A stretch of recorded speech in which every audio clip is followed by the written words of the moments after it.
Hi there. I just wanted to express some thoughts, things that I was thinking of, about relationships and just about maybe making some clear distinctions between, let's say, annoying traits about maybe your partner or somebody you're in a relationship with, and toxic behavior. Okay. Obviously I've been in relationships, but I was married to one man before he passed away. I was with him for 17 years total. Okay, and I lived with him, and so I can definitely speak to being married and that part of loving relationships, because then there's also like the time period where you might be in a relationship but you're dating, or you're just you guys are not actually living together, so there's that type of relationship, and the time for you to figure out if somebody is toxic, okay, versus having just some really annoying traits, okay, you want to do that while you're like dating, right, while you're not actually living with the person.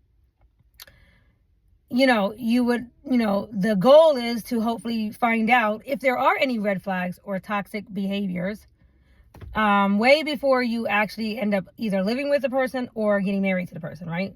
Because nobody wants to feel like they've wasted time, money, energy, love, or their heart, things like that, with somebody who turns out to be toxic.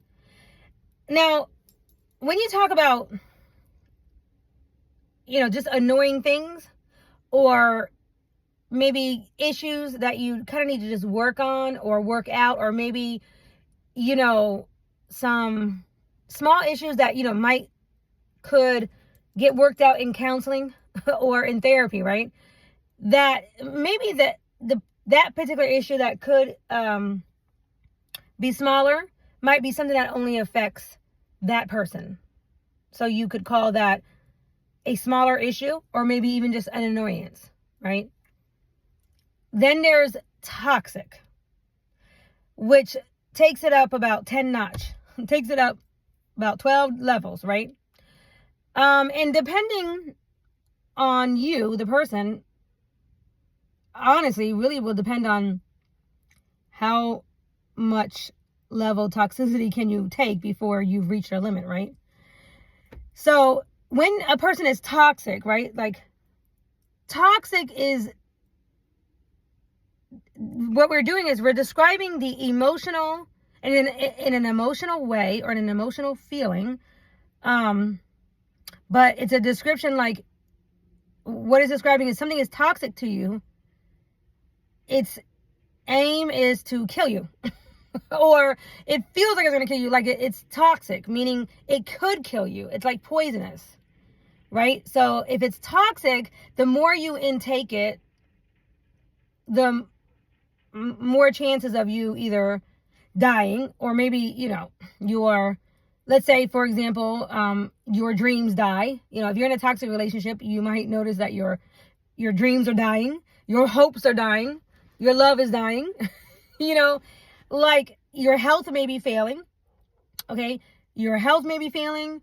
These are results of being in a toxic relationship, right? You will notice things that are just either you might be losing things all around you, things might be going wrong. You might be losing good relationships with friends or family because your toxic person you're in a relationship with wants to isolate you, and it's affecting your relationships. Maybe they talk bad about you to their friends or to your friends, and that's toxic, and then that also affects you, right? So being toxic is obviously going to be detrimental to you in probably several different ways, but definitely emotionally, usually physically, and long term. Okay. So when when somebody is toxic, either by choice or just by default, that's what they are, right? Like they can't help it or whatever, they're toxic. You really have to think about that person being in your life at all, really. Now, what would make a person maybe go back and forth about whether or not somebody that they might know to be toxic or knows has toxic traits? And when I say somebody, it doesn't even have to be like in a loving relationship or in a that type of, it could be family, it could be friends, it could be family, it could be a toxic work environment, it could be a toxic boss, things like that. But there are some people who run into toxicity in a person, right? They discovered a level of toxicity that they never seen before or whatever, and they run and hightail it. I mean, in pretty much less than a week, they've made a decision like, wow, this is not gonna fly with me. And then there are other people who might run into the same person and see the same toxic traits, but decide to, stay. Like they're there longer with that same person. I mean, have you ever thought about why? Or let's just say you're in a relationship right now. And let's say you are discovering toxic things about your partner, okay? And in your mind, you might say to yourself, well, so-and-so, my friend or my best friend or so-and-so or some, would never stand for this. Oh my God. Like in your mind, you're putting up with something that your friend or your so-and-so or whatever, somebody that literally, you can say that in your mind, like, like me, let's just use my name. Melinda would never, she would be putting up with this. She's talked to me about XYZ and I already know she would never put up with this. But you are, right? Like you're staying in it. Okay. And I just think it's interesting because I've literally heard this, and this is something that I'm, talking about because this comes up, and it has even come up today. And it's like, yeah, Mel, I know you would never put up with this, but girl, let me tell you what I'm dealing with. And, this person knows that I would never put up with XYZ, right? And so my thought process to myself is, are they even wondering, like, what's the difference between me and them? I mean, does anybody ever think to themselves, like, why do some people run from toxic traits and toxic things and toxic people and toxic behaviors and some people don't? I would wonder that if I was in a situation, excuse me, if I was in a situation, I would actually wonder that myself. I'd be like, why is my friend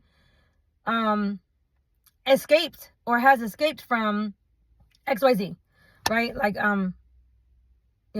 why has she escaped and I'm still in it? So I just wanted to talk about that for a minute. Let's say you were raised up in a family that, if you were raised in a family where every single day there was arguing, if you had to hear arguing every single day, if you had to hear yelling and screaming every day, or if you saw people throwing things all the time, it was just like, it was a chaotic home. There was chaos, right? If that's how you grew up, if you grew up in chaos, and I mean, could be chaos in like, physically, maybe your house physically was chaotic. Maybe there was no structure, maybe it wasn't clean, or maybe it was messy, or maybe, hey, maybe one of your parents is a hoarder. Okay. Who knows? Anyway, but let's just say your surroundings in your household was chaotic, whether it be physically or emotionally or whatever. And maybe, it was, constant to the point that, what happens is that as you grow up as you become grown, and you'll probably start to realize you are prone to chaotic people, chaos. and toxic behaviors or whatever in relationships, and your life starts to mimic kind of the way you grew up, right? Your life will start to you will start to see, wow, I have the same, like, I'm doing the same thing. Like, this is how I was raised. You know, you might even go through periods in your life where things were calm, right? Things were calm. You know, maybe you went through a good time in your life, and, you know, after about a month or so, you were just like, you were anti-pants. You don't even realize you were anti-pants. You were not realizing, but you were kind of looking for chaos. Like, you might actually be inviting chaos, drama, or toxic behaviors in your life. And you might, like, really not even realize it. It could be so, you know, unconscious, right? And so I'm saying this because I noticed that for various reasons, a lot of people don't slow down and meditate or think. I mean, really think about maybe what's going on around them, you know, or why they are dealing or putting up with XYZ, right?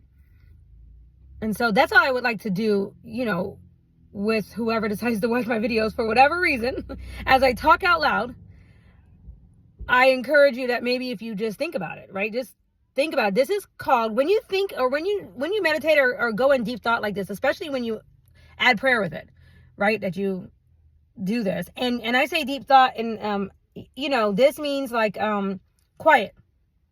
Like, not a bunch of friends in your ear, not constantly talking on the phone, not constantly seeking validation outside or whatever. Just, you know, your own thoughts, your prayers, and kind of like discovering and getting quiet.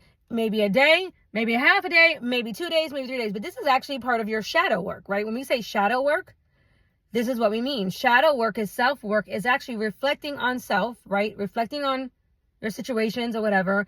And then, you know, coming to a conclusion of some sort or whatever, forgiving yourself, this, that, and the other. And then moving out of that place and making a change, right? It's called shadow work, right? And so anyway, I just want to put it out there as to, like, if you were that type of person, if you grew up in a very chaotic household, you may not even realize that you might invite drama into your life willingly, or create drama, or create emotional roller coasters, because it's what you were used to. It's what you saw. It literally becomes like a part of the fabric of your life. You don't even realize that that you're doing it. It's so unconscious, right? It's part of your subconscious. You don't even realize you're doing it. And that you might even say you want peace, but when you get peace, you let peace walk out the door, you know? And I'm only saying that because sometimes it just takes somebody to just kind of ask the question, why? Why? Right? Because, you know, I've talked to a friend of mine who, you know, had an opportunity at a very good woman, a very calm, nurturing, loving, spiritually minded woman, you know, and even, you know, said all these things. He said all those things, you know, all these good things. And even with that, he decided to go back to a opposite type woman. Not calm, you know, very chaotic and, you know, very toxic, basically. A very toxic type of environment, right? And he was baffled as to why he actually chose that. You know, months later, he's like, wow, I don't know what I was thinking. You know, I made such a bad choice. This was such a bad decision. Like, everything is going wrong. So my question is why? It's like, why? Why would you do that? Now, there might be a lot of different reasons why. One of them, though, I'm only just discovering one, or I'm just trying to talk about just one possible reason. And that is, simply put, you were used to chaos. You were used to chaos and chaotic environments, right? And that might feel like home to you, or at least it feels normal. It may not feel like home, but it may feel normal, okay? And like I said, I have known men who who were like, what's so funny is I'm not like, I have done makeup for reality TV shows, right? I've literally done makeup on sets countless times, and I don't even know what was going on. I have no idea what they were recording on. I don't even know what they were talking about. Like, it is so bad that I've been asked by literally the you know, whoever's sitting in my chair, they would literally ask me like, yo, can you tell me what, you know, can you get some information about this person when they sit in your chair? Like, they want me to start like gossiping, or, you know, trying to like get information, form alliances or whatever you want to call it, right? And I'm so out of it that, like, see, I don't watch reality shows. Even when I do the makeup on my either my friends or whoever I've done, they will literally have to send it to me and be like, look, you know, here you are, or whatever, here's the clip you were in, or whatever, like, here's the makeup. Because they know I don't watch it. They know I can't handle drama. I do not like drama. I don't do drama. I don't participate in drama. I don't invite drama. My toxicity limit, like, if this is most people's limit, mine is down here. Okay? Like, I don't do it. So I'm a hit it and quit it chick when it comes to drama and stuff like that. So I will be on set or on location or something like that, and I will get the job done. And if anybody tries to start doing that kind of stuff to me, like, tell me about, and I'll just be like, oh, okay, I will. And literally hightail it out so fast, because I don't want to be a part of it, right? And I don't even watch reality shows, right? But a lot of guys that I have actually either dated or talked to or whatever, or been with, they literally watch more reality shows and literally watch them. Like, they know what's going on, who's who, you know, or even watch it on, you know, YouTube on their, you know, and they'll listen to screamers, like, loud podcasters, and, you know, they're F-bombing this, and it's just a lot of cursing and all this kind of, it's such bad energy. It's so negative, and it drags me down. It literally, I can't handle it. Like, I just can't even handle it. I can't even count how many times that I've been with somebody and they start watching one of these reality shows or something, and it's, you know, it's to me, it's toxic, right? To me, it's extremely toxic, right? Because the energy is so strong that's coming off of the screen. And I know a lot of it has to do with the fact that I'm empath. So I really you know, can't handle a whole lot of energy. I just really can't, right? But I also run from that type of thing, right? So, and yet I can't even eat my food. Like, I will literally take my food and go. I was like, okay, you eat over here, I gotta go over there because I can't handle it. But I notice a lot of men, they will watch these shows or whatever, and it's totally fine.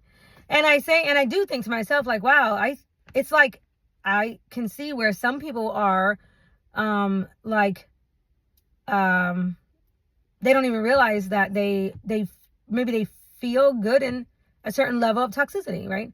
And it is very like, it is something when you read about it, and when you really start getting into your issues and things like that, and why you're attracted to who you're attracted to, you realize that on some level of another, you will be attracted to like somebody else's issues will speak to your issues. Okay, so it's like when people's issues kind of like match up, it's like, okay, you have a good relationship, right? But what will usually happen is when one starts to elevate or get smarter or get, you know, wiser or more spiritually minded or whatever, but when there's an elevation in thought process in one partner, is usually when the breakup will happen, right? Because at some point that partner is like, okay, wow, I didn't realize I was living in this much toxic mess, and it no longer speaks to me. You know, because they've healed some issues. They've gotten some enlightenment, and they've got some new understanding, and they elevate out. Okay. Anyway, so I'm just giving this food for thought, because if you can think back to your childhood, or think back to the way you were raised or whatever, if you can answer like, yeah, I really was around a lot of chaos. There was a lot of yelling and screaming and throwing. Nobody had good communication, or there was a lot of passive aggression. You know, passive aggression is really bad. Or, you know, dad or mom or somebody was an alcoholic, somebody drank too much, somebody did drugs, or, you know, there was guns everywhere. People were, you know, ready to shoot them up or whatever. There was a lot of, you know, just uneasy feelings in the house, around the house, in the neighborhood, or, whatever, right? So, different things, right? If you can answer yes to some of that, right? Then it might help to answer why you're sitting in, maybe in a toxic relationship right now. Okay, so now, I wanted to actually just talk about, or at least briefly go over, what constitutes